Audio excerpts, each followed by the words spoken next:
চৌঠা ফেব্রুয়ারির পর থেকে আমাদের ভাইরা আমাদের মাঝে আজ পর্যন্ত ফিরে আসেনি। আমরা 5 আগস্টের পরে ভেবেছিলাম যে আমাদের ভাইরা হয়তো আমাদের কাছে ফিরে আসবে, তার মায়ের কাছে ফিরে যাবে, মাকে মা বলে ডাক দিবে। কিন্তু সেই অপেক্ষার প্রহর দীর্ঘ থেকে দীর্ঘতর হচ্ছে, কিন্তু তবু আমাদের ভাইরা ফিরে আসতেছে না। লালগুলের অ্যাকশন, ডাইরেক্ট অ্যাকশন, রাজপথের অ্যাকশন, ডাইরেক্ট অ্যাকশন, খুনিদের বিরুদ্ধে ডাইরেক্ট অ্যাকশন, মুজিববাদের বিরুদ্ধে অ্যাকশন, খুনকারীদের বিরুদ্ধে ডাইরেক্ট অ্যাকশন, আমাদের অ্যাকশন, ডাইরেক্ট অ্যাকশন। মায়ের বুক খালি কেন, ইন্টারিম জবাব চাই, বলি ভাই গুম কেন, ইন্টারিম জবাব চাই।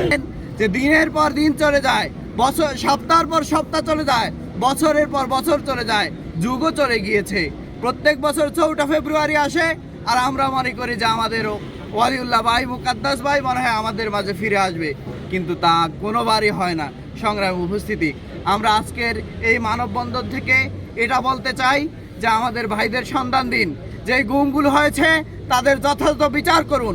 যারা এই গুমের সাথে সংশ্লিষ্ট ছিল তাদের যথাযথ বিচারের মুখোমুখি করে জনগণকে জানিয়ে দিন, যে যাতে করে আর কোনো গুমের মুখোমুখি বাংলাদেশের কোনো জনগণ না হতে হয়, আর কোনো খুনের মুখোমুখি যাতে করে বাংলাদেশের কোনো জনগণ না হতে হয়। ইবিয়ান গুম কেন, মুজিববাদের বিরুদ্ধে ডাইরেক্ট অ্যাকশন, আওয়ামী লীগের বিরুদ্ধে ডাইরেক্ট অ্যাকশন, খুনিদের ঠিকানা হবে না, খুনকারীদের আবু সাইদ মুক্ত, শেষ হয়নি যুদ্ধ, শেষ হয়নি যুদ্ধ, ঢাকা ঢাকা, দিল্লি না ঢাকা।